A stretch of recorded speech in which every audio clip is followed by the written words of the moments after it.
Good evening, one and all, and welcome to another edition of this Full-Time Sports Network's Cop Talk. Good evening, Dr. Blake. How you doing, sir? I'm well, my guy. How are you, man? I'm good. I see you repping the top this week. Loving that. Do you know what? Like, I did a clean out a few months back, and I found about 12 tops that I just packed away from. Yeah, because I had a period where I was always moving drum. I had like bags of clothes I needed to kind of get through. So yeah, like it'll be kits from now on still. Love that. Before we do kick off, we are no Stoney this week, man. So we're going to send a big shout out goes out to Stoney, Mr. B, and the rest of the family. Stoney lost his uncle. So as we do, you know that we're with our brother, man. You'll never walk alone. You know this. So brother Stoney, Mr. B, peace, man, and condolences to all of the family. Big shouts. Yeah, so we are waiting on the arrival of Preds. You know how he does already. You know what I mean? And maybe we might even get to see Mr. R&B. He said he's going to try a thing in him and log in as well. So this week we are going to start off with Nottingham Forest. It's like every week now we got like 2 games to talk about, man. I know, innit? It's busy. Nuts. Busy. Nuts. You know what I mean? I don't know. Tottenham and Chelsea know what that feels like still. You know what I mean? Or Tottenham anyway. 1 game a week. You know what I mean? Boy, I have to take advantage of it, man. Yeah, they are. They better make the most of it, man. Let's see how long it will last. Let's see how long it lasts anyway. Last week it was Liverpool versus Nottingham Forest. It was a bit beforehand. I was a bit dubious because they give us a rocky ride last season, and but you know what? I found Liverpool's found a newfound energy. So I was actually like, nah, you know what? Nah, man, we're gonna do a job on these guys, and we're at home. We're gonna do a job on these guys, and I think their main threats was missing as well because they had no Awoni still out injured, and then Chris Wood pulled out injured as well, so that really pulled out the tooth out of their attack. So I thought, okay, this is a good one for us. So how would you rate that team performance then, Doctor? Yeah, so it's a tricky one because, like you said, they were missing some of their key players. So I guess you can only play what's in front of you. But actually, I think if Chris would have played, then I think it's an even more convincing win for us. I think that type of physical big centre forward who lacks kind of athleticism, I think does nothing via our centre backs. The big physical centre forward who's got pace can cause more questions, but then look, in Kanate and especially my guy VVD, then you got the guy that's just got like, and you just saw like the afterburners are back now. So our ability to defend transitions in terms of teams trying to counter us with that direct ball has been nullified now because you can see has got full confidence in his body, full confidence. Yeah. So he now knows that he doesn't, because even if you just look at some of his running patterns now, it's almost like not sprinting flat out straight away. It's almost like he goes, then he blasts off. He doesn't just blast off straight away anymore. He's just like changed the running pattern a little bit. You can see he feels a lot more confident with it.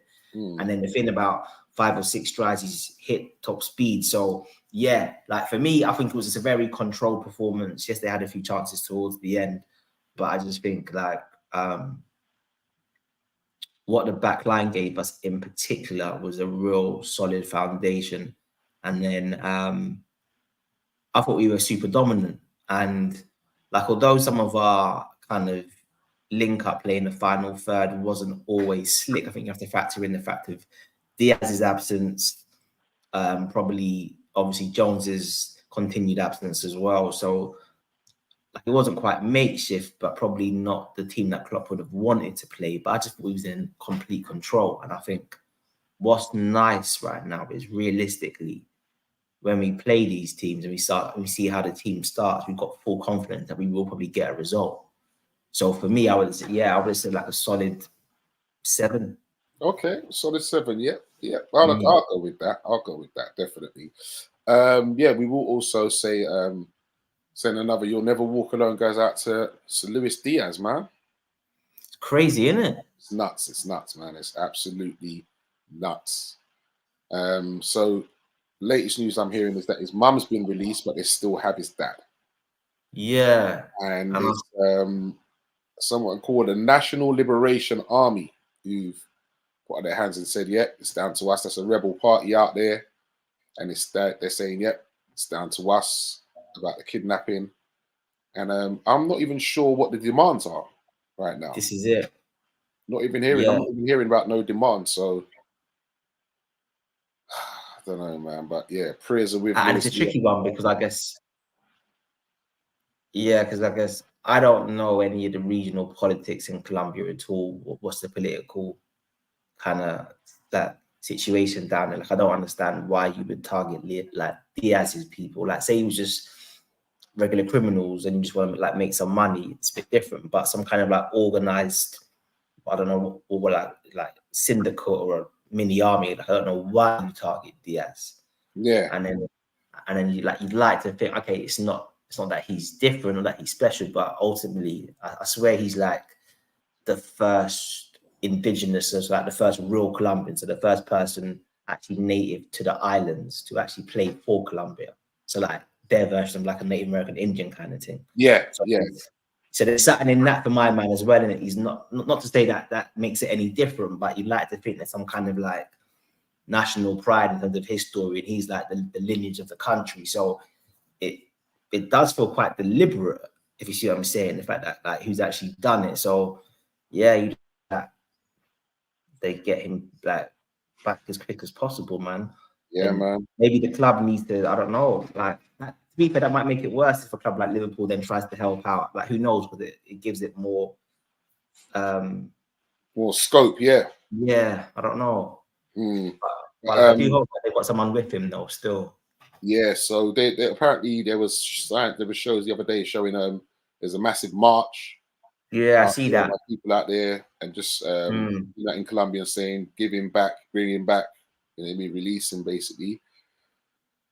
So yeah, we'll have to see how that one goes and keep our ears close to the ground on that one and fingers Horrible, man. That's prayers up horrible. that Yeah, his return safe and sound, man. that's horrible still. Imagine how the player must feel, man, knowing that his mum and dad was kidnapped because of him, basically. Nuts, isn't it? And yeah, because I know obviously people say, yeah, but that happens in that part of the world. And of course it does happen more than say in Europe per se, but still like that can never be normal, innit? Like and even just for the team themselves, and that I feel like there must be quite an interesting, I say interesting, like difficult place for the team to be in, innit? Knowing that right, like one of ours is like suffering like this. Because realistically, bro, by the sounds of this, bro, this sounds like a Netflix drama. Yeah, it does. It does. It was a nice touch by Jota when he scored his goal. Yeah, of course. Ran and hold up the top. Yeah, that was a nice stuff. He went up a few pegs in my book when he did that actually. Yeah, because I think when you watch those like behind the scenes clips of the club or just anything, or you see like the players talking, and obviously this is credit like to Klopp and part of Klopp's genius, but you can very much see that we've got a strong chemistry like behind the scenes in it. Like it's very much a family environment. The players generally like each other and they generally enjoy playing for the club. Yeah. Like almost share, because if you think about it, like being a footballer is like obviously it's a very, very short career. So like you almost get the impression that they are quite humble to be sharing like the key part of their life at Liverpool in this group of players, like it would like with this manager. So you can almost feel that kind of humility that comes from that. Hence why on the flip side, when we want to sell players, we can't because they don't want to leave. And it makes sense because this is a great environment to be in. And family, man. Yeah.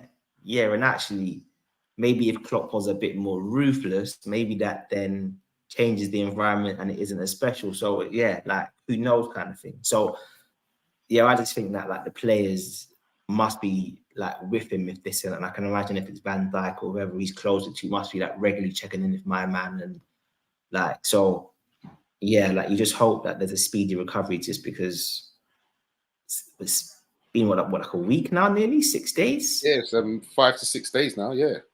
Yeah, so someone's like, what do you want now, isn't it? Like, is this like you want what, tens of millions, 20 millions? You want some kind of political maneuvering? You want the government to release somebody who, Yeah. I think that's the strange thing as well, just not hearing what they actually want. That's the thing. But Yeah, it's tricky, man. Very, very, very, very. So in other good news as well, I'm hearing that we've now agreed personal terms with Andre Trinidad. Oh. Yeah, it's yeah, that's right. Because he came out and spoke. Was it this week or was it back end of last week? And he was kind of like hinting towards something, and he kind of said, yeah, there was a deal in place for him. I don't know. I think he's very good. I do think he's very good. I'm not gonna lie. From what I've seen of him, I do think he's very good. Yeah. I think my personal preference, though, and this isn't based on any kind of fact other than just like my own view, I probably would have preferred us to have gone for a DM with a bit more physicality, like that kind of 6'1", 5'11". So almost like a Rodri type of profile. Yeah. But we've got athleticism and physicality in other parts of the midfield. So maybe someone a bit smaller and a bit more agile and in that kind of six. A bit more techers as well. Yeah, it can work quite well because I think, it seems that we want to have a number 6 who's got tech, who we can build the game through. Like that seems like that's a key thing that management want, and obviously he's got that. So this is it, isn't it? Because if like no one says that your 6 has to be this main physical kind of athletic kind of monster, if you see what I'm saying. You just need to just have that in your team or in other parts of the midfield. So yeah, man. But we definitely need someone for that role, though, in my opinion. Definitely. I think Endo is a stopgap for me. Yeah. He's a stopgap. And he's a decent stopgap. Do a job for now, but I think long term, he's not the answer, to be honest. Yeah. I saw this guy post up a clip the other day, and he was saying, "Oh my gosh, Andre has agreed personal terms with Liverpool. That's it. The league is done. We are league champions." He was going, he's better than Casemiro. He's better than Fred. He's better than Watch That for Video. It's over. It's a wrap. We've got the new Makalele. He was going in. I was like, boy, well, you know what? I hope he can live up to all this hype that you're talking there, bro. Seriously. I really it's interesting, isn't it? Because I think at his current club, he's probably got a bit more of a creative role from the perspective of, yes, he plays deeper, but he's able to kind of track down the ball, leave his position, start play. Like he's their main kind of playmaker. So for Liverpool, he's going to have more of a restricted role. But then I think it's funny because when people mention like the Makaleles and the Kantes and these types of players, yes, they're very good defensively, but these guys are also quite good on the ball as well, innit? Like Makalele and Kante could drop a feint and a body and they've gone. And I think this is something that's probably quite underrated when we think about certain sixes. About, yes, they're good defensively, but on the ball they can bun a man and they can drop their shoulder and create space. And I think, if we want to play this play, we're going to need somebody who's got those types of attributes. So a big stiff number 6 is going to get the ball, and like Bambi ain't going to work for us, even if that person is brilliant defensively, but we need him to play the game. Tell me now, do you reckon if we definitely get him in Jan and he comes to us, do you believe then that it's Andre as the number 6 and then he plays Szoboszlai and Mac 10 in front of him? So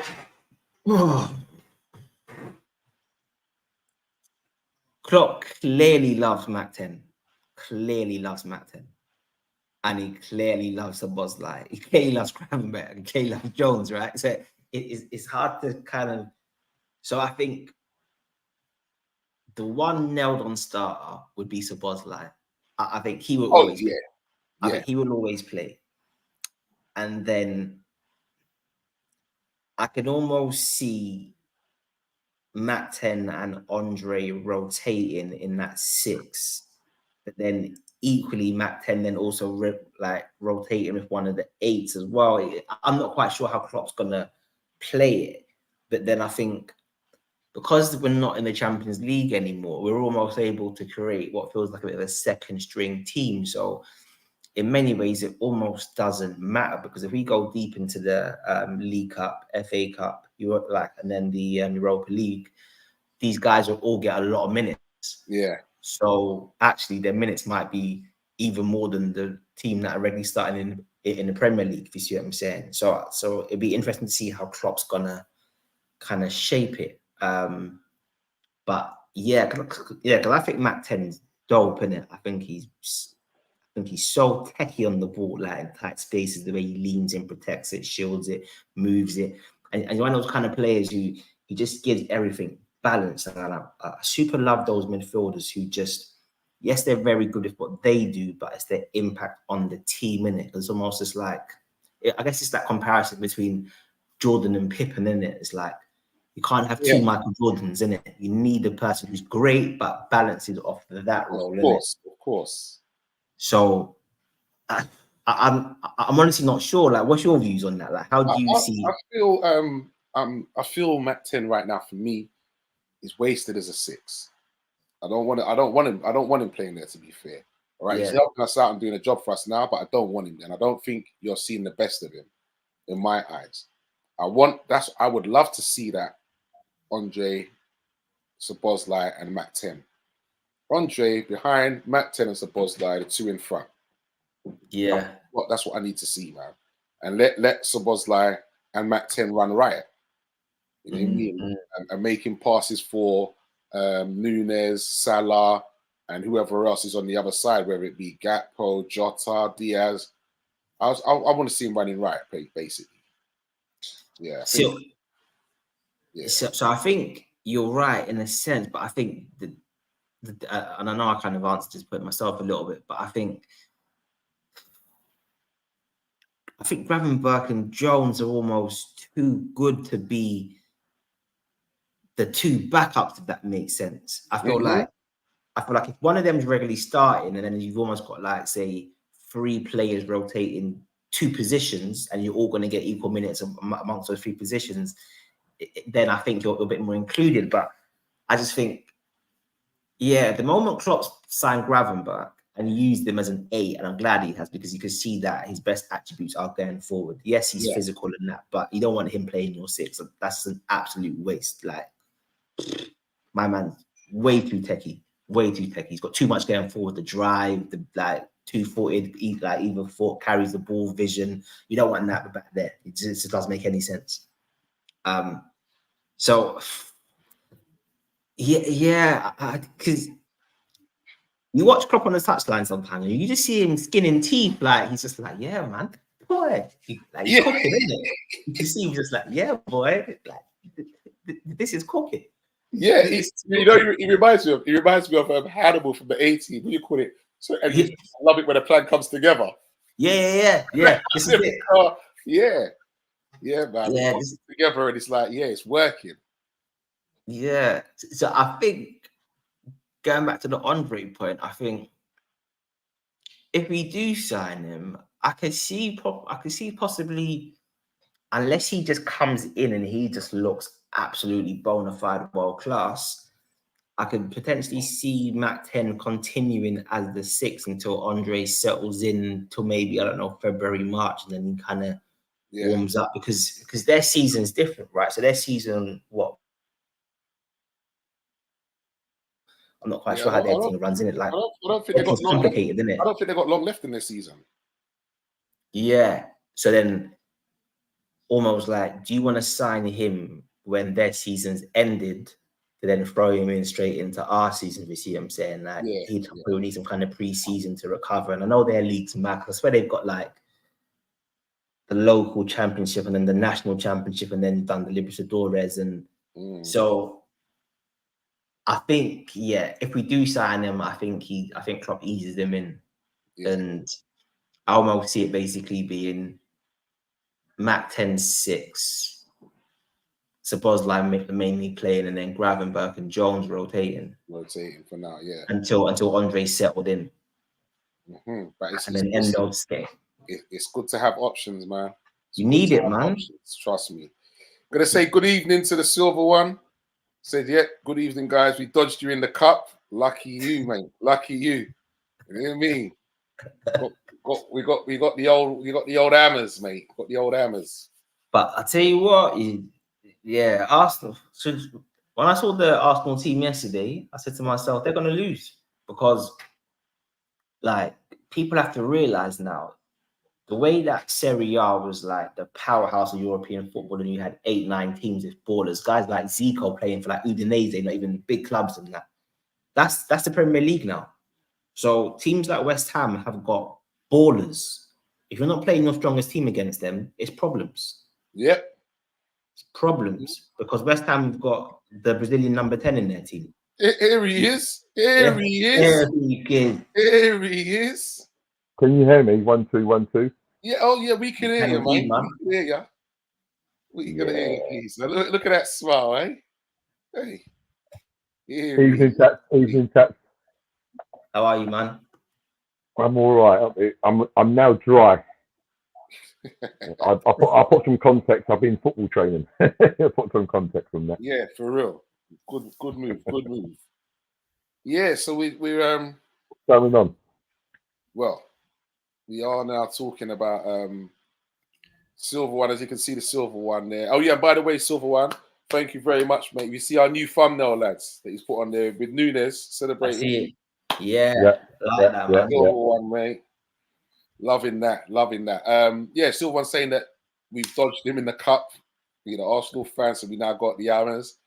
And what do you call it? Doctor was saying, well, when he saw the Arsenal lineup, he knew he was going to lose. And talking about the difference with teams now is that even these lower teams have got big boy ballers in their teams. You know what I mean? And I ain't gonna lie, I think Parquet is a baller. Bro, it's a problem. He's a baller. It's a problem. And when you look at when we played them at Anfield, and we were very good that day, he looked class. He was class, like, you can't stop my man class. And really, that's why Man City wanted him. Yeah, there you go. Yeah, there you go. Yeah, they did. But yeah, so yeah, well, we'll have to see how that one goes, man. But yeah, I'm quietly confident with that, but it depends on the side that he puts out. If he puts out a similar side to what he put out last night, we'll be in trouble. Reds, what's going on here? Hear me? You're humming, bruv. You're humming. Oh, am I humming? Can you hear me? Yeah, man. It's them fancy headphones you got in, man. It's them headphones, man. It's either that or one of his funny toys, mate. I don't know. I don't know what you're talking about.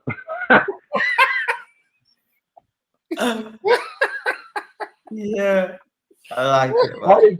Hey, you never told me we were getting freaky out there tonight. Go on. Yeah, bro. I don't know what you've man's been always on, up late enough. I don't know what you've been on, bro. Trust me. Hey, just pure life, mate. Kind of show, all right? Pure life. Yeah. So yeah. And then yeah, we was talking about us against Forest, obviously, and what it was like. Yeah, keeping another clean sheet for once again. Key. Yeah, needed, man, needed. So quickly then on the Forest one before we move on to last night's game, man of the match. Forest, yeah, God, blimey, you know what? These games are coming so thick and fast. That's what I'm just saying, yeah. You've got to be like... Yeah, it's crazy. I don't know. Who's man of the match? Who scored? Jota, Nunez, Salah. I'll go Nunez. Nunez, yeah. He was good. He was good.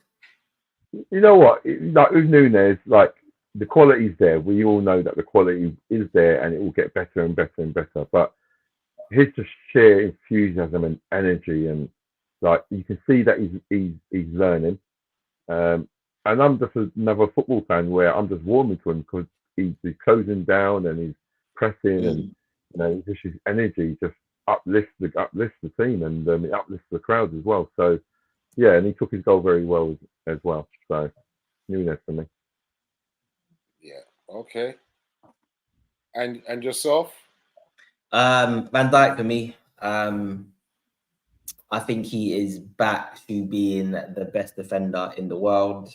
He's probably not. You think he's back that far already? I don't think he's back to his previous best, but like I said before, I think his previous best, one of the best centre backs we've ever seen. But I think he's a step below that, and for me, that's still the best defender in the world. Yeah, I just think he's dominating in a way, and I'd say what's probably a little bit different now than when he was at his peak is now he's captain. You can see he's trying to be a bit more involved in some of our defensive action. So whereas before, if it went on his side, he would just leave the other defender to kind of like deal with it. Whereas now you can almost see he's being a bit more proactive in like snuffing things out. And yeah, I just think he is back. And okay, he's definitely getting better. He's definitely finding his form, and he's marshalling the team very, very well. You know, he's added in his own little bits as skipper as well. If you notice that the team has a little huddle in the middle before the game, which, you know, these are the small details, isn't it? It's about fine margins, and he's a different type of skipper to Hendo. Hendo was more of a shouter. I think Van Dijk's got more of a presence, more calmness, and these youngsters seem to be thriving off that. I'd agree with that. 100%. I'd agree with that. Because you know with Van Dijk, you were just saying, like, what he does is he gives the other players confidence, and I think that was immediate from when he first came to us. You could just see that he calms it all down, and he allows people to like execute the actual game plan. And yeah, like he's more vocal than what people think he is, but I just think he just like creates this calm and gives players confidence to play. So yeah, like I think he's the kind of captain that you would want to like play for, like you'd find good playing for, my man. Definitely. I'm gonna say good evening, Mr. Welsh. I'll call him Chris Welsh then. Well, he's earned the right to be Mr. Welsh, mate. I'll tell you, this he's a legend, mate. He's a legend of our show. He says, my only fright I've got in my life is when Thiago and Kate are up to fit. Yeah, I'm telling you, that's a shock in itself. And he says, so Bosley was his man of the match versus Forest. Yeah, I think that's there's a few claims. Yeah, I can't disagree, man. I can't disagree with that. Cannot disagree. Because I guess with Bosley, he's just so dominant. Like he just runs the show, bro. Like because it's almost just like if you took all of his attributes, all of his performance, and you just said, but he's only good defensively, he would have been a great signing so far. Because his defensive work is levels. Like you can't get past the Brett, shuts it down. Like if you counter him, he's there. If you get the run on him, he'll close you down. He anticipates what you're going to do. He's responsible in his attacking positioning so that he's in the good places to then stop the defensive transitions and the counters. I just think, forget what he brings to you on the ball. Just his off the ball work alone, we'd be saying this is a great sign. Then you throw in like he's like a mini Steven Gerrard and it's like the rest taking the piss. So it's like it's just levels upon levels. Man of the match every week, basically. You hear me? I think we have to spread it around a bit. It's levels in my man. It's like, 100%. So last night, last 16 of the Carabao Cup. Well, it's definitely the last 16 for Arsenal. Definitely the last 16 for Man United. Yeah, I must say, loving life down there. Way up the Geordies. Well done, the Geordies, mate. That was a joke. away You know what it to is? Bournemouth on what looked like a hurricane. I'm playing in a hurricane out there. Did you see Salah's hair? Yeah, Everywhere. mate. I tell you what, hot mess, mate. A hot mess. I tell you what. I was out there tonight, and that was exactly the same, mate. So, Bro, you ain't got no hair. Talking about. yeah, but my hair was clear, isn't it? Black, It was soft. black. No, but it's horrible, man. But all fair play to the players for coming and putting on such a show as well. And, You're sounding a bit low there, Preds. I'm having some Yes. technical difficulties today, as you can imagine. Bro, listen, I told you, don't buy them mics, they're from Wish, bro.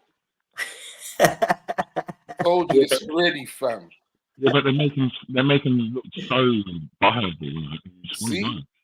This man's been shopping in Wish and Temu. Talk now, Prince. You need to go Curry's, bro. Talk now, Prince. Curry's. Yeah, better. It's better. Is that Yeah, better? that's better. Yeah, it's better. Much better. Yeah, Much man. better. You need to go Curry's and Tandy's, bro. Remember Tandy's? Oh, you're going old school, mate. Yeah, man. See, Tandy's was the one, bro. Tandy's was the one. But that sounds better now. See, that sounds better. Mm. I think that headset might have got wet today, bro. Are we okay now? That's much Perfect. better. There you go, bro. Throw that thing in the bin, bro. It's off of his head. Yeah, Off just of his dash head. that, man. Dash that. I come with 2 fancy little Bluetooth devices today, all muffled, can't hear the Listen, man. not everything as cheap as a good bargain, you know. You know, you buy one, get free. That's a bargain, bro. Big shouts to James Price. Did we do anything for Halloween? James, I'm going to be honest with you. I don't celebrate Halloween. I don't rep Halloween. Not into that devil shit. So, no, I didn't do anything for that. I called it devil shit. Straight up and down, bro. I don't deal with that. Ghosts and ghouls and getting around. Listen, I'll be honest, man. My kids telling me about, Daddy, can we do trick? I said, go and beg at whose house? Are you mad? But if you want sweets or that, I'll buy it for you. Ain't nothing. What do you mean? I said, no. I said, that's begging. We don't do that. Trick or treat. And that's how I was brought up. Yeah? That's how I couldn't ask marks from my mum. So what? My mum used to tell me, sit your ass down and read a book. Trick or treat. We'll knock on people asking for sweet. No. We're not into that. Yeah, but it's a big thing now. Like Halloween's gone massive, and I'm like, did we ever Halloween? Yeah, no, it has. I saw. Listen, the time and the money that people spent with the costumes and the dress up. Good luck for you, man. If that's what you don't want to do, like I said, I don't do it, so I won't knock you up if you don't want to do it. That's your business. But we don't do it. And don't come knock on my door either. So well, if you didn't have a pumpkin outside, they wouldn't knock it. Yeah, don't knock on don't knock on my door, man. Yeah. What did Mr. Wells says, luckily I was at work for Halloween nonsense. I was seriously load of rubbish at all of us. Get his little fat kids banging down your door begging for sweets. I said, no, I haven't done now. So if you want sweets, go to the shop. See, I'm with you there, mister. I'm with you, man. I'm with you. Yeah. Knocking on my door, mate, because I eat the sweets. I don't give them away. Yeah. That headset is like he should be in a military copy over. Listen, don't rap with Mr. Welsh, I'll tell you. I know, mate. I know. When they say don't work with you got to work technology, but my technology has seriously let me down today.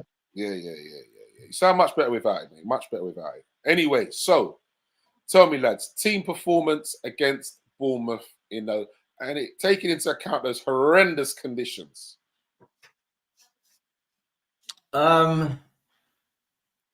Performance. I'd say a 6. Maybe even a 5. You know, it was probably actually I'd say a 5.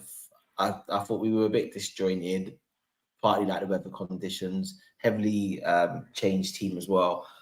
But I just think there were great positives. Kwanzaa again is hey, slow your roll. So, yeah, 5.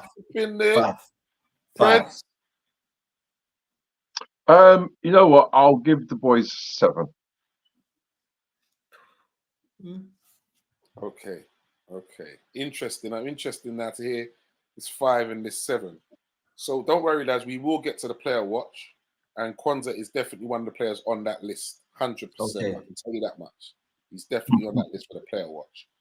Now, I need to know, is Preds giving them a 7 because of they played in difficult conditions and still got the result?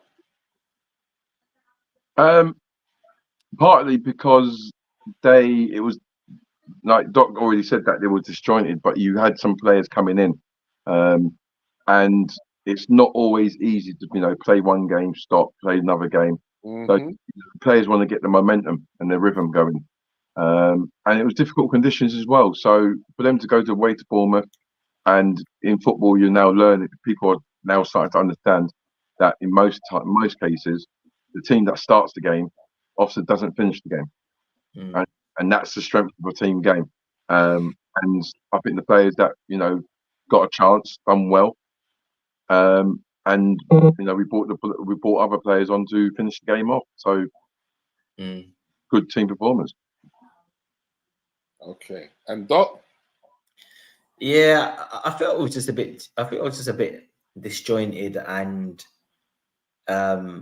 we didn't always have control of the. It was interesting. There were times it was quite straightforward for us. Other times where it was just a bit too end to end, and I think they created too many chances, despite I think us defending quite well. So I almost think when the defenders are playing well and we're still conceding chances, something isn't quite right. If that's just how we're keeping possession, how we're losing the ball, I just think it just felt a bit off. So, but for me, it's not a bad thing, because I guess it was a difficult game. The main thing is that players who we're going to talk about in a bit, that they've improved their reputations and their match sharpness, and we're through to the next round, man. Yeah, that's the main thing, through to the next round. And I'll be honest, for me, very poor in possession certain times when they get the ball away so cheaply, and that can only give the other team confidence and, of course, afford them to attack, and which we did. And then especially when they scored, they got a load of confidence, and that I couldn't blame them. And they're at home; they got the crowd on their side, trying to get with them as well. And obviously they're smelling blood, because they're obviously saying as well, it's not the first 11. Let's try and, you know what, we ain't got much of a season to really aim at, really, apart from making sure we stay up. Let's try and make the most of this, man. So I think they really did give it a go, to be honest. I'm not gonna lie. And I think we did well to come out of that with that win, to be fair. Yeah, they had no choice really. They're at home. They're having a bit of a wobbly season. The manager's under pressure, but they came into that game off the back of a decent result. So, and Bournemouth is one of those games, and if you're not on it, they're gonna do well against you. But I think the reaction of Liverpool players after they scored just goes to show that the character's built, the character and the strength of the character is building as well. So tell me something then, gentlemen. So we've got this far like that now. Does Klopp keep similar kind of players to continue going in this competition? Or now that we're facing a stronger opposition, does he say, okay, you know what, I might have to bring in some of the big boys? So we got West Ham at home, right? Yeah. And this is the quarters now, isn't it? Quarterfinals. 2 games away from a final, man. And then who have Chelsea and Newcastle got? Chelsea, I believe, have got, is it Everton? Okay. I think it's Everton, if I remember right. So they haven't got each other. Okay. No, they haven't. I need to check that, actually. I'd probably go a little bit stronger, because I just think West Ham are blatantly good, but they also got their lead. Yeah, I'm not sure, bro. I'm honestly not sure. Right. No, sorry. Everton, Fulham, Chelsea, Newcastle, Port Vale, Middlesbrough. Chelsea Newcastle. Yeah, it is So actually I think, Newcastle. I think on the basis that it's Chelsea Newcastle, I might go a little bit stronger than what I would have wanted to, just to try and beat West Ham. I just think you beat West Ham, and then it's basically you beating Chelsea or Newcastle to being like winning the cup realistically. So I just think, yeah, I'd probably go quite strong, and I just think also as well the team should be able to handle that, because normally our key players are used to having to play 2 games a week in the Champions League. This season they're not really having to do that, so their legs should be naturally a bit fresher anyway. So yeah, for me, I go quite strong. No, but they're still playing 2 games a week in Europe. But you know the way like Mo, Diaz, Van Dijk, like normally they would just be playing league, Champions League, whereas Klopp's been like rotating certain man. So like DVD's not playing yesterday, whereas in the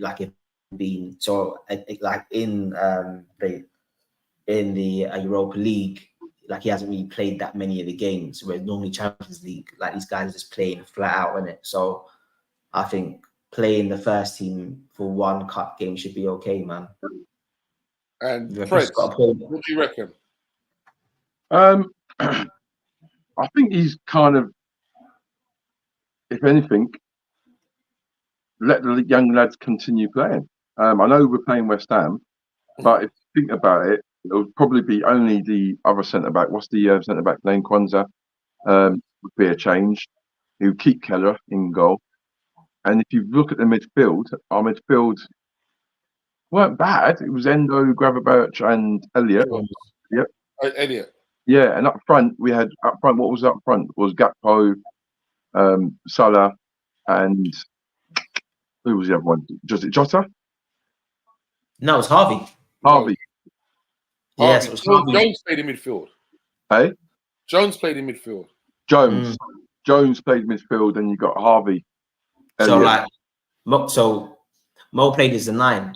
Yeah. And then Harvey was wide, and then yeah. So on paper, that's still size. So I mean, yeah, if you're gonna get any stronger, you'd probably just put VVD back in. But ultimately, he's given these young lads a chance. They've done well so far in regards to, they've started really well, they've played well, and then Klopp's he's done really well with the substitutions when he's added on the players, the more experienced players, to see the game through. So I think he might just continue in the same vein. Okay, yeah, I would like to think so in certain aspects as well. I mean, of course, I want to win it, but you know what? It could be quite hurtful to know that, all right, then, all of a sudden now we're playing West Ham and now I'm dropped, and I've done this much to get us here, but because it's West Ham now, you know what I mean? That could be quite detrimental to someone's to their mental. You understand? They might be thinking, well, what's that about? You know what I mean? Yeah, but you're gonna play these guys in the Prem anyway. Mm. Well, let me have this little, let me have this little time. And the thing is, I've not done nothing wrong because we've managed to get this far. So give me that time. Mr. Welsh is saying, once City went out, I expect us to win this competition. No excuses. He then goes on to say that I want to win every competition. I'm greedy man. I'm the same at roast dinner.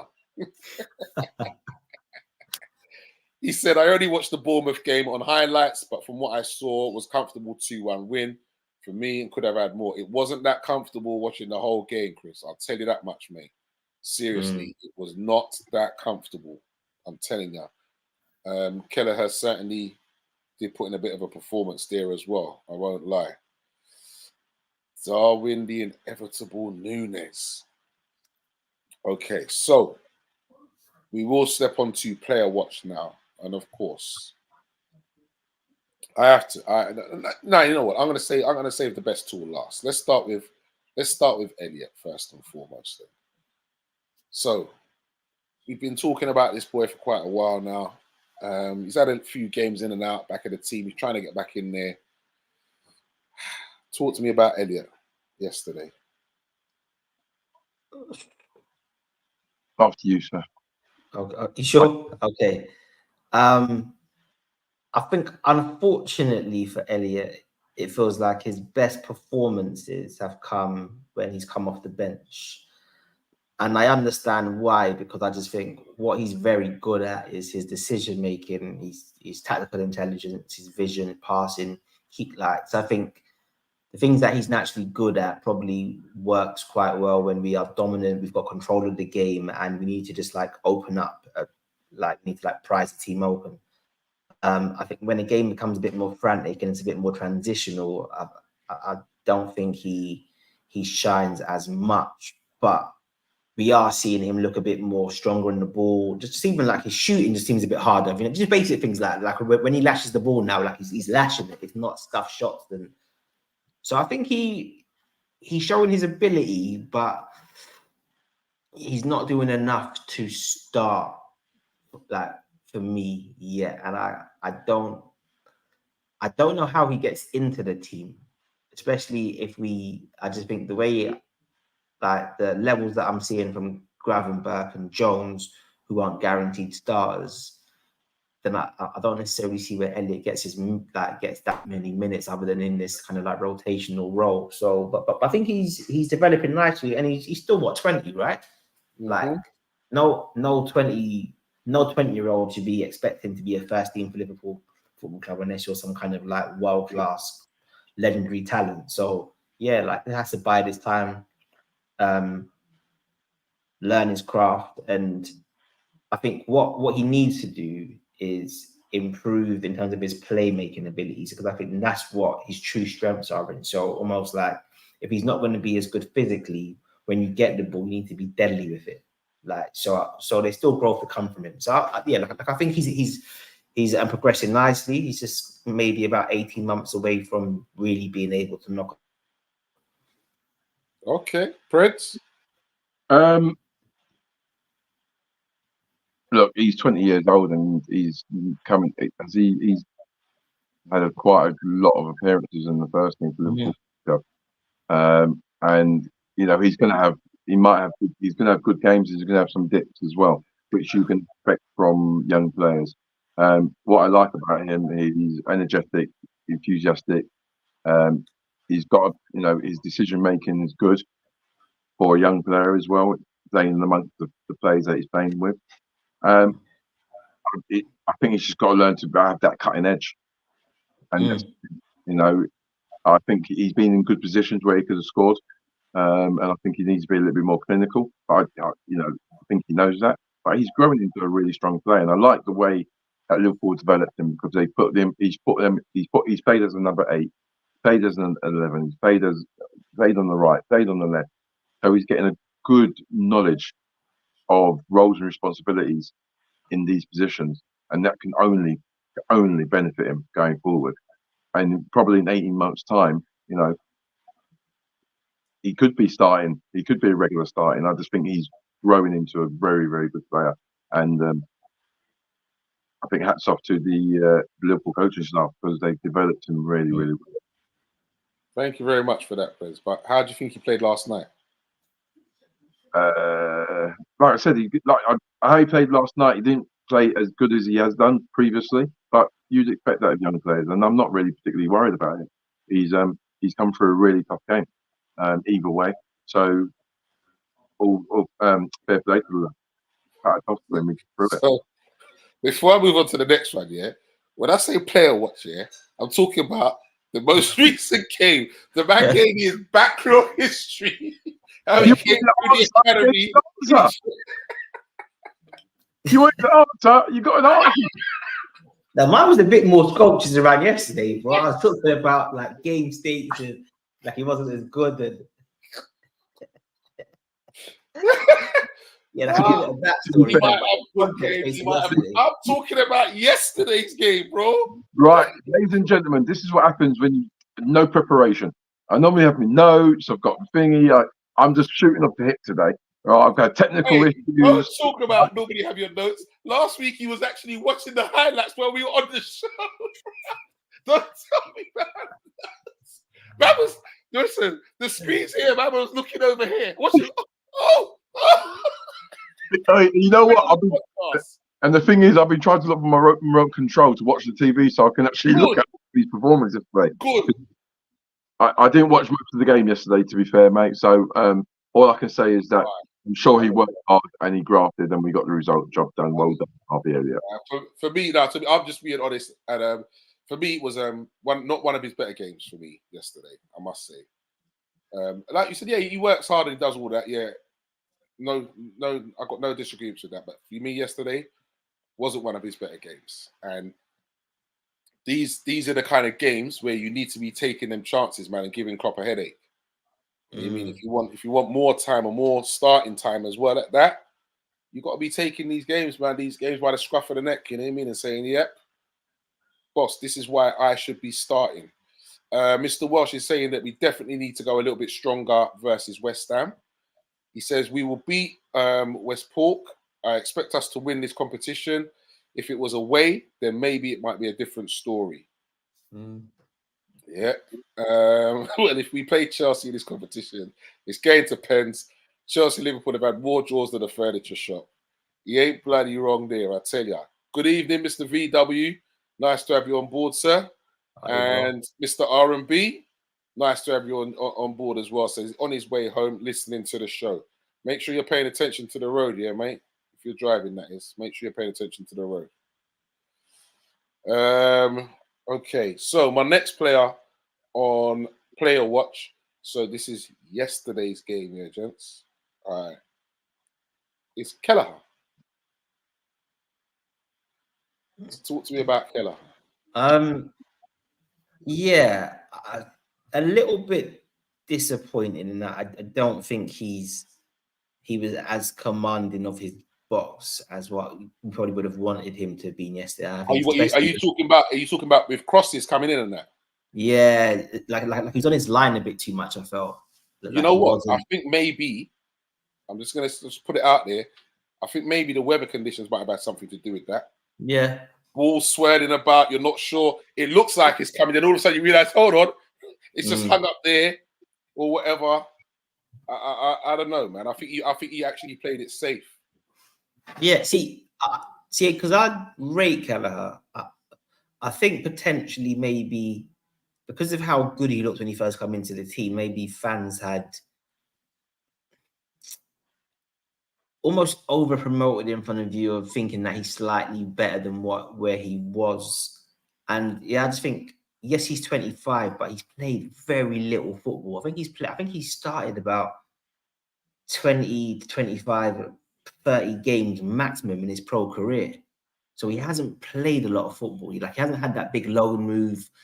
So I just think, yeah, like he probably needs a loan move away to really develop his career. And I think probably what we saw yesterday, that indecisiveness was possibly like with a lack of experience, man. And then obviously it's relatively not unsettled, but it's a back four that wouldn't necessarily have played that many minutes together, and maybe that fed into it as well.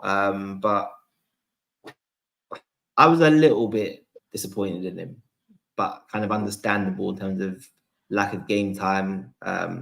And obviously, like you said, really extreme weather conditions in that ground, like when it's windy, it's a mess. So I'd probably say about 5 or 6 yesterday. Okay. But do you not think he made some good stops yesterday, though? He did. In the game, remember? Because Bournemouth did threaten a bit, and he did all right. He did.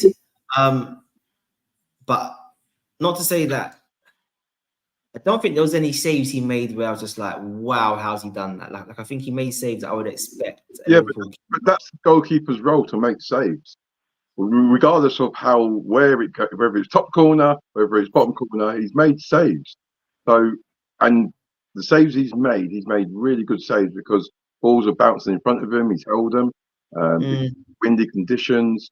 That corner, I tell you what, mate. As a goalkeeper, mate, that's one of the things you think to yourself, please just don't go for any corners, because the wind was so strong. And like the set piece taker, he plays at Bournemouth, so he knows if you put the ball in a certain area, the wind's just going to take it, and that's what happened. Yeah, what happened. It's an absolute goalkeeper's nightmare. Wind. Play through any other weather condition, but wind is terrible. But in the game yesterday, I think he done really well. He made the saves. he needed to at important times and important stages of the game. He might be a bit rocky at times, but that's because he hasn't got any rhythm. He needs rhythm. Exactly that. That's what I was going to say. Doctor made a good point, though. You know what? Because he hasn't had that loan spell to go out and play for a while. Play back to back to back to back. So I think what happened was we know that he's got talent. We saw that because when he came in originally at first and he played a few games back to back, he was hot. And then all of a sudden now he gets dropped and then he doesn't get brought back in for donkeys. Do you know what I mean? He doesn't get brought back in for donkeys. And then he had the cup runs again.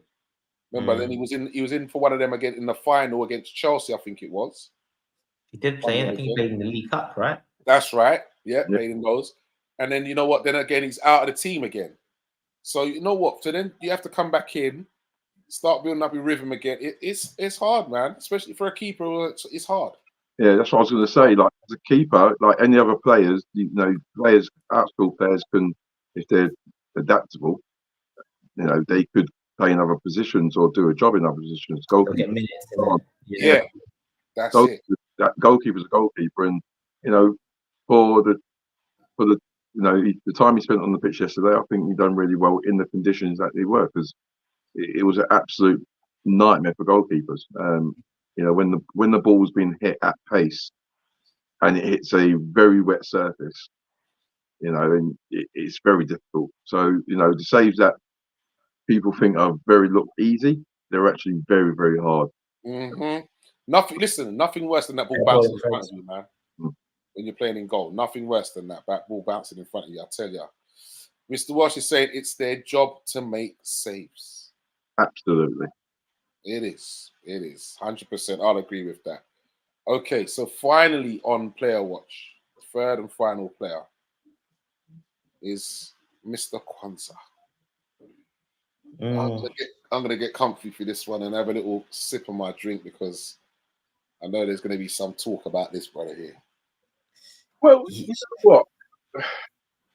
I mean, again, I'm not putting too much thought process of, he should be brilliant next right. He's another young lad who's come in and played, and at times he looked like he was very comfortable. There was times positionally that he got caught out a bit, but overall, for a player that player coming into the side, I've got nothing but excitement for the lad going forward. I mean, he done well with Matip. It was a good little partnership. They came under pressure a little bit before and after Bournemouth scored the goal, but he regained his pressure, his composure again, and done a reasonably good job. So I think he's a young lad coming through the ranks. So I'm going to support him through thick or thin. So I think he done really well.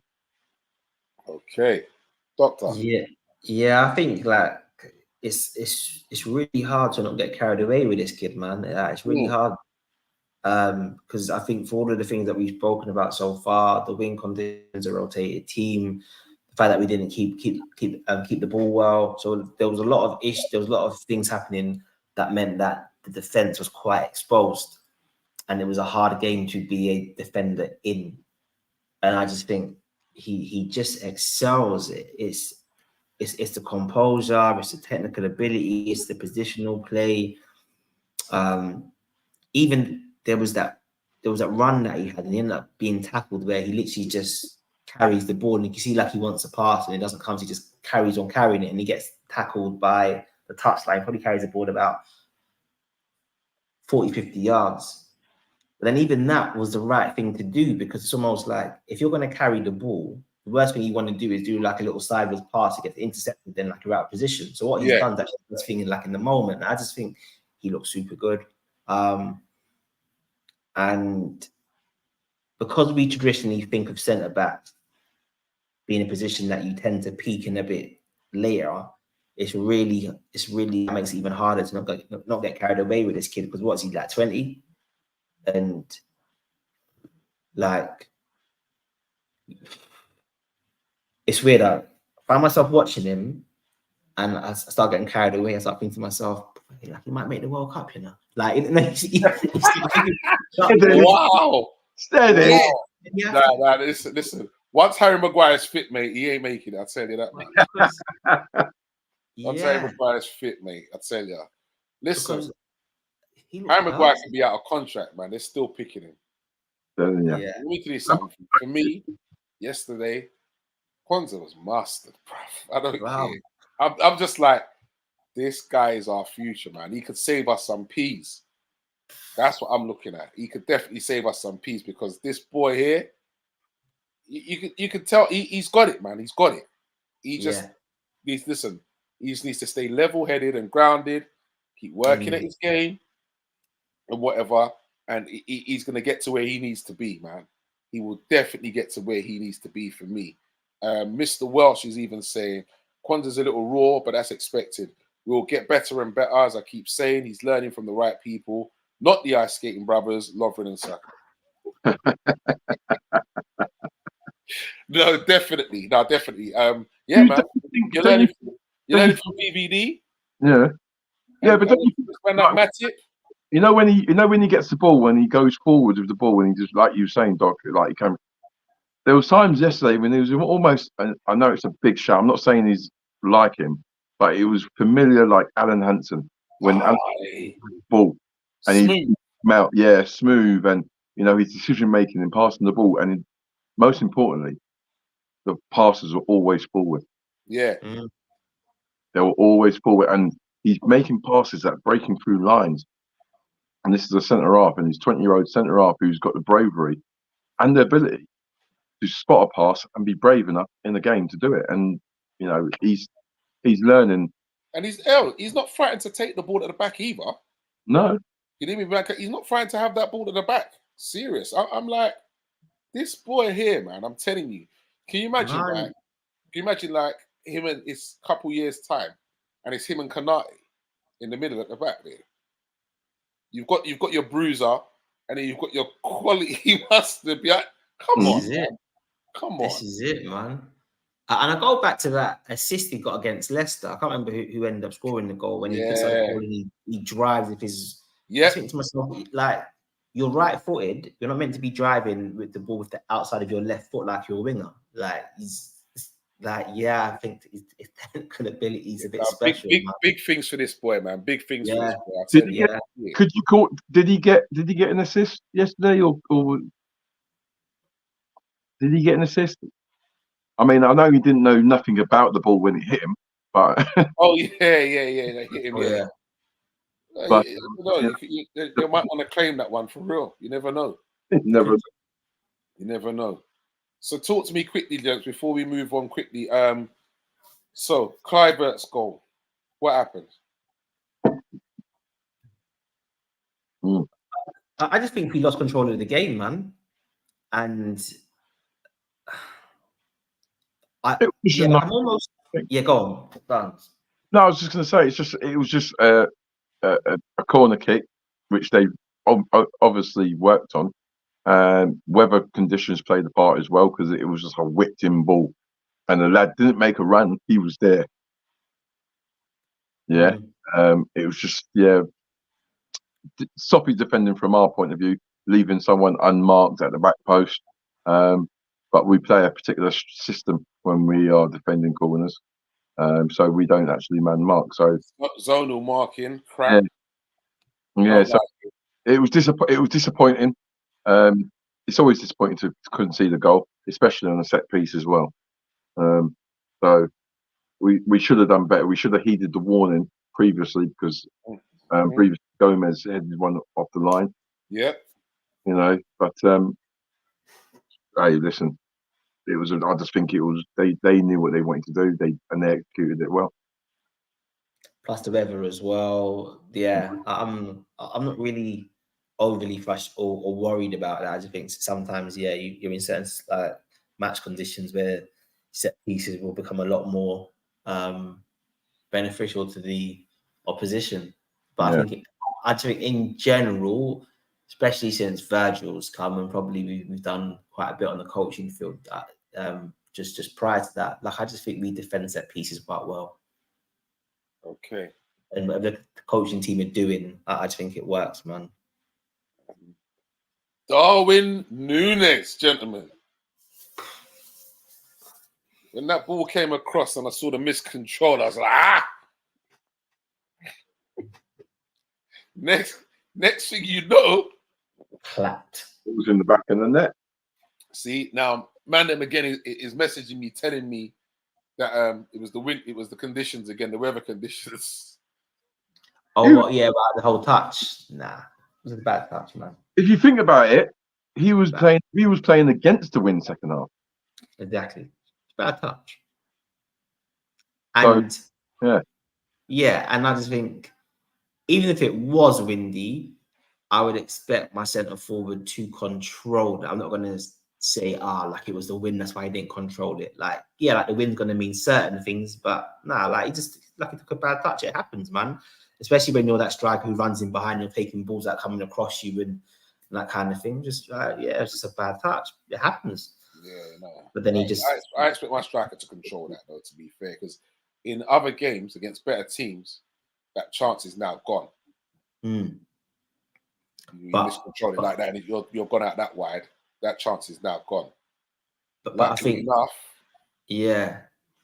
And I think this is where you're seeing the development of his game, especially like versus last season, in that if he makes the mistake now, he's not trying hard to make up for the mistake or getting frantic. It's almost like, yeah, I've taken a bad touch, I'm now going to take a good touch. It's almost like his resilience to things going wrong in his game is great now. So I think this is I think last season he probably would have thought, oh crap, and like, yeah, like I need to do something. I just this is what happens again when I say now confidence, and you're getting game time after game time after game. Confidence now, he's like the go-to guy now. Basically. Do you understand? And like the team are believing in him now, so his confidence is up now. So he will try things which he wouldn't have done before, but he will try things now. Like, yeah, you know what? I am gonna take this on, and I am gonna do this now. And yeah, man, it's lovely to see, man. Lovely. If you even I get, like, I totally agree with the first touch. Although a Darwin Nunez bad touch in that situation is still a problem for a defender, because defenders got to think, right, what do I do? Do I go to the ball, knowing he's made the touch, but you know that Darwin Nunez is very quick and got very good quick reactions, and so, like I said, defenders still got a problem, and from the execution, the end product. Listen, bad touch or no bad touch or no bad touch, the end product was sublime. Oh yeah, it definitely was. And VW, yes, we did talk about that situation. We most definitely did, yeah, man. And like we said once again, our thoughts are with Darwin Nunez. Luis Diaz and the family. 100%, man, definitely. People do like, share, and subscribe. Remember, it's all about Thursday nights, 10 o'clock. Only place to be is right here. Nunez is going to be mustard when it all clicks. He is continually improving. 100%. 100%. And I remember... That's it. Chris, man, where do you get these, man? Nunez taking a bad touch, then hitting a rocket like that is basically Ngannou knocking Tyson Fury at the weekend. Oh, don't get me started on that. I'm telling you. That's for a whole nother show, man. A whole show. It's true. Yeah. And on a serious note, Mr. Welsh says very, very horrific what's happening with Diaz. More important things than football. Hopefully, father can be found. Yeah. 100. There. So, yeah. I'm really behind in current affairs. Only the mum was released. They still have his dad. Oh, wow. Yeah. Wow. And it's sounding quite serious. Well, obviously serious anyway, but it seems like some organized military group have got... Yeah, man. The National Liberation Army called. Wow. These are the people who have him, yeah. So, yeah. But, you know, one thing I will say on that point is, like, I'm not saying that it's like a plus, because obviously it's very bad, but it's obviously he hasn't played for the last 2 games, but we're still managing to win games without him. It's just showing another sign of depth of the squad again. Definitely. Yeah. So because obviously he's a starter for us. Yeah, definitely. So it's not having him in the team. It was definitely a nice touch, and it gives you a bit of an insight to the spirit within the squad. When Diego Jota scored last weekend, and Well, if you was here at 10 o'clock, mate, you would have heard when we spoke about that. oh, sorry, John. Yeah. Sorry, viewers, but there's no need for him to come to me like that. I mean, it's shocking. If he was here at 10 o'clock, mate, you would have heard that was one of the first things that we spoke about, Geezer. You did. Well, see, I was listening to you in the car. That's why I brought it up now. Oh, okay. Nice. Yeah. Okay. So we do. Sorry, I was just gonna say, with Nunez and the strike, I actually think his ball striking from range is probably one of the things that we haven't necessarily seen from him that much, and he does it very well. I mean, he does it at the level that I think he could probably take free kicks. Because if you just think about just the shape and the whip, the power like he gets on the ball, like it's not just a shift and bang, it's a shift and whip. And I think his ball striking. He's not getting anywhere near no free kicks because first it's Trent and then it's Dom. Yeah. Totally like for us. But I think his ball striking is proper, man. I think like we're going to see quite a few goals like that where he's going to shift it and bend it. He's got that confidence now. He will start striking it a bit more now. Before last season, there was a few scuff kind of shots and whatever. Yeah. Now I think you'll see a few more now with the confidence. And he's got the half volleys in his game as well. And he's one of these strikers who he strikes the ball from either side of the pitch. So for that out to in arrow shot he's got, and then the whip from the other side he's got as well. Now he's good, man. He's good. I'm surprised by the improvement that he's showing, man. Because I'll be real with you, I thought he was dead food. I thought he was. I remember. Done. I was like, this guy is done. Yeah. Done. Quite a few people wrote him off, man. KV wrote him off as well. You didn't mean that. Boy's coming good, man. The boy's coming good. Yes, man. I backed him all from start, mate. You know what I mean? There's all you doubters out there. Yeah. No, for real. Backed him, mate. So man of the match, gentlemen. Yesterday? Yeah. Kwanzaa. Had to be. Okay, good. And Chris Welsh said the same thing as well. Mr. Welsh was definitely saying Kwanzaa was man of the match, and I would definitely have to agree, and I'd go with that as well. Definitely, 100%. So, gentlemen, we move on to Luton this Sunday. Is that home or away? Away, we're at Luton. Woo! At Luton, that little tiny 3-foot pitch.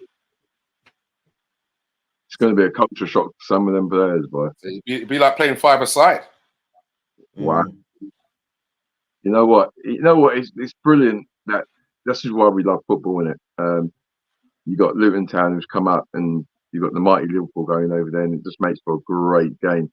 And I just hope that, look, if we can just be professional, do what we need to do in respect of continue what we've been doing in league games, and we shouldn't have a problem. It's just that, one of those Luton's one of those banana skins. Like you never know. You just never know how those players are going to deal with the supporters literally being on top of them on the pitch, like that. So, how do you predict that one? I predict Liverpool win, and I predict that we win if we turn up and we're professional, we defend right, and we take our chances. I see a 3-0 win. Okay. Doctor? Same. I think 3-0 win. They've got a bit of power and pace up top. Like they play that kind of a 5-3-2 or like whatever system that they've been playing. But I just think their weapons, we will nullify that quite easily if we're on point. And I'm expecting a clean sheet and for us to clap them. Yeah, and I just think we've got good characters in our team. We've always had that. Like we've got guys who what Luton are going to offer in terms of that pitch and it being small and the facilities and these types of things. Like I don't think that's going to throw our players.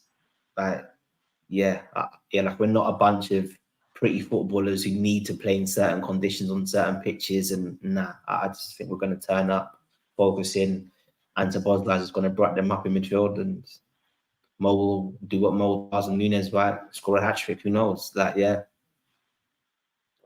We ain't Man U. Yeah, tell him again, man. Tell him again. Mr. Wells says, get early goal to quiet Luton fans, take lead into half time, then get second. I'm going 3-0 on Liverpool. Oh, another 3-0 as well there. 3-1 gone, yeah? Well, the 3-1s are gone now. Luton are best place to stay up. They've been unlucky in a few games. You know what? They have been unlucky in a few games. Yeah. I must say. Nunez reminds me so much in his play like Suarez. Am I wrong, says Mr. VW? Not for me. Not for me, mate. Not for me. Suarez is a whole different level of technical ability. Yeah. Suarez had no respect, man. He dupping, man, for fun. You know what? Suarez reminded me of that guy who played in the playground. Yeah.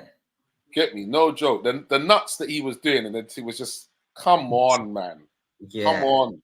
People are thinking that because I think there's a video going viral at the moment where they're showing two different clips. One of Suarez doing a similar goal that Nunez has scored, and plus obviously they're both Uruguayan. And that's where I think where they're both Uruguayan. I think that's where the similarities stop. Two different players. Yeah, man. And do you know what it is? I guess like there is a certain amount of intensity to their game and like passion in the way they play the game. So I can see those types of things, and also as well with Suarez. Yes, he was great when he first came to us, but his finishing was quite erratic for that first year, and so I can see that finishing improvement and the intensity part. But yeah, in terms of just what they are as actual footballers, I think they're very different for me. And 100%.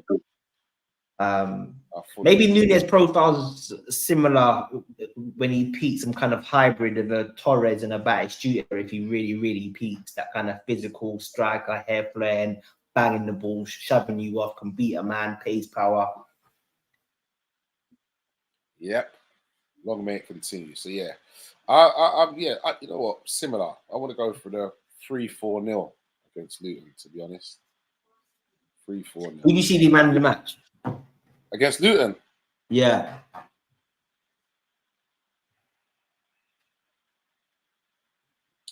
Got this thing, you know what? I think Mo is on one, you know. It's true, isn't it? Mo is on one, bro. Trust me, he's on one. I think he wants to assert his dominance again because they're like feeling like this may be the last season. He's hungry, isn't it? He wants goals. Yeah. He's hungry.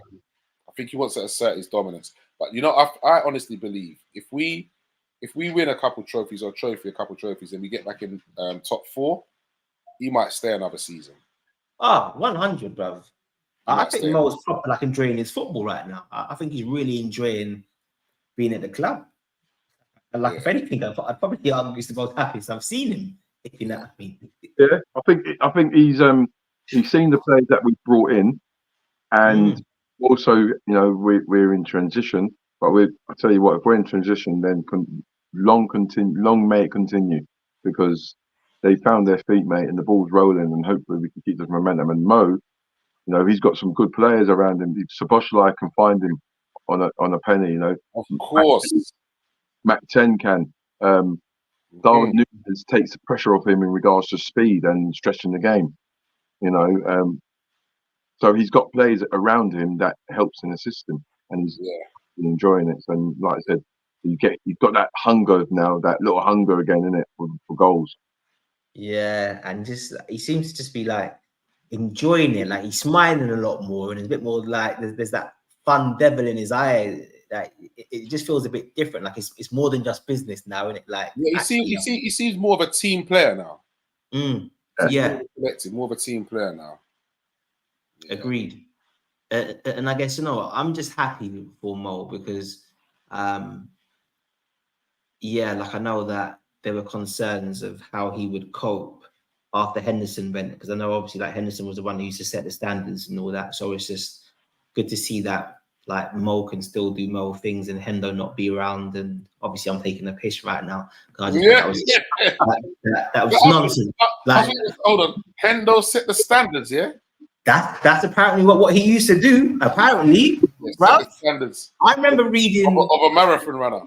I remember reading articles, people legitimately asking the question, how are Liverpool gonna cope? Now Henderson's gone. I was just like, flipping hell. Henderson's PR is better than the Israeli government. I'm telling you, bro. This Bread's PR is nuts. This Bread's PR is nuts. Anyway, Mo class makes a very interesting stat here. We didn't beat any of the newly promoted sides away from home last season. Yeah. That's what I mean. We need to go to these teams and we need to go there and we need to dispatch them how the way we should be. I agree, but very different animal this season. Different animal. Definitely. Yeah, definitely. Right. And so last thing before we go, gentlemen, quickly, I'm going to touch on this. I can't remember exactly what his name is, but that sheikh who wanted to buy Man United is now very interested in buying Liverpool as a revenge move for not getting in on Man United. That concerns me. Yeah. That's exactly my thoughts. Yeah. Really does. Liverpool first. But he might be coming in saying, you know what? Well, why don't you, and then like 2 fingers up to Man United, Liverpool, how much do you want? Just put the number on the check. Well, they've come out and reportedly saying that there's £10 billion burning in their pockets. I think you're going to get some Liverpool supporters saying, yeah, brilliant, get the money in, let's get going. But we've got a model and it's working right now. And Liverpool Football Club is not a tool or a toy to be used against us, at all. And when I saw that really did concern me. I'm like, I hope that doesn't happen. Because to be fair, that's how these guys see them things, man. It's little toys, yeah, toys to them. It's chump change to them. 100. And I think that's it. Like, instinctively, I don't like it. But if his proposal was like ridiculous and it was a very good proposal, like beyond the money, in terms of like how he wanted to spend the money, wanted to build in local infrastructure, like what cities owners have done, then yeah, I would see what he's got to say. Because I actually think we actually need a new stadium personally. Well, after all the work that we've been doing, I stay at Anfield, man. Yeah, you know what it is? It's not. So if you can spend the money to do the other side of Anfield, which I know it's going to be difficult, but that's where obviously like the residents are. So you might need to like do a massive kind of like investment in the area to say build a housing complex to relocate those, like that kind of scale of investment. It's going to be more than just the ground for them to do it. Because I just think our waiting list is closed to get a season ticket. It's closed. You can't even get a ticket. Exactly. So that tells me we could easily have 80,000 fans, like easily.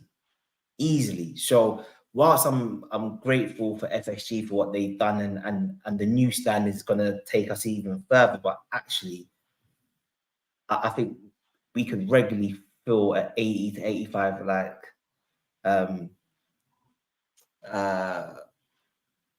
85,000 capacity stadium. So yeah, I don't know, man. I'd be open to that.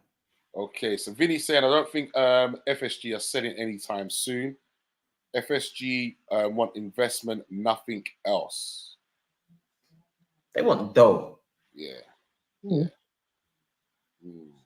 And they realize that Liverpool is growing in value. So does anybody know when the new stadium's open, what the capacity will be? 6,000? I think it's 60 plus, about 60. I think it's 61, right? 60. So we're 55 now, and I think it's like 6,000 more. Yeah. But, if you remember, Anfield was what capacity? It was 40,000. 48. 44 before, yeah.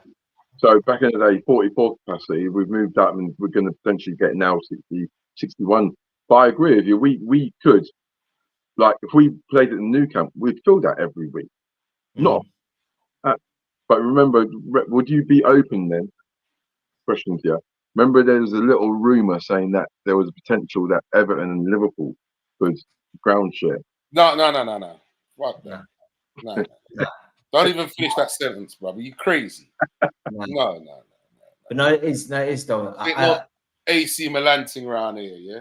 Yeah, I just think with the way investment is in English football right now, we'd easily find an ownership model that would allow us to build a new stadium or to improve the capacity if that was a direction of travel. I know obviously with Anfield, there's technical issues, obviously, because the size behind the club. And then I think once you then build the capacity to a certain point, you need to think about local infrastructure, trains, like new train stations, rail, these types of things. So I think if the Sheikh was showing a proposal to do these types of things, I'd be like, okay, I could potentially listen to what you've got to say.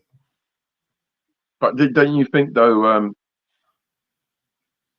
it took Everton how many years to do their planning and find somewhere in Liverpool where they could build?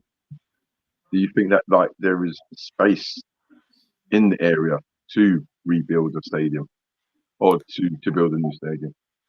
So I think I would look to redevelop Anfield, but I just think for you to do that, you need to resolve the infrastructure issue and the residents. Hence why I said like if a Sheikh's got that vision to, I don't know, to create some brand new like new build apartments, but they're going to have decent values, going to say to the residents, cool, you can live here.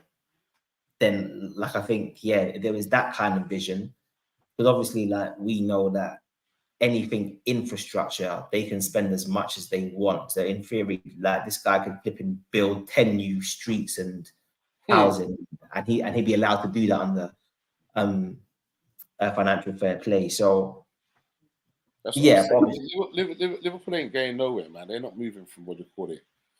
VW saying being bought by a multi-billionaire and LFC as a club and its culture don't go together, in my opinion. LFC ain't moving from Anfield at least for another 20 years based on all the current investment and infrastructure that's been done over the last 10. Yeah, exactly that. That's what I'm saying. Exactly that. If anything, there'll be more investment on Anfield. If anything. Because you've got like the crop as well that could, in theory, that could become bigger. Yeah, and you'd have to close that ground for a year. But this is what I'm saying. I think if you've got a vision to make it into a 85,000 plus, then I think the fans will kind of buy into that. I just think you'd have to change it to the Americana, boy. Jeez. But yeah, I just think our season ticket list shouldn't be closed like that. That's not like obviously it shows how popular like the club is, but it shows that like you're not capitalizing on that interest. Yeah, it's terrible, isn't it? Terrible. Can't even get to go watch your team. It's terrible. It's nuts. But I think listen, Anfield is the way forward if we can keep rebuilding on that. Yeah, Anfield have to. Yeah, and like you see these teams moving from their grounds, and you know fair dues to them. But Anfield, man, it's just too special, man. Yeah, like you wouldn't want to leave Anfield 100. Yeah, you wouldn't. Nah. So, gentlemen, thank you very much. It's been a blast once again. And yeah, peoples, do remember we are back next week, same time, same place. Keep it locked. Cop Talk. Remember that, yeah? Doctor, brother, thank you very much. Brother Preds. It feels like I was a bit of an impact sub, really, because man. It felt like the, you know, the match for us. No, yeah, well, it felt like, you know what I mean. It was like it was between you two. It was like pitching out to be a draw in it, and then I've come on impact. Bosh, got corner. Put the straw over the line. Job done. Top bins, mate. Top bins. Darwin Nunez shot, crap touch, top bags. And before we go again, we will definitely send another big "You'll Never Walk Alone" shout out to our brother Stoney and Mr. B. Yeah, because they lost their uncle Preds. That's why Stoney's not on the show tonight. So yeah, big shouts goes out to you and the whole family. Thank you very much, my peoples.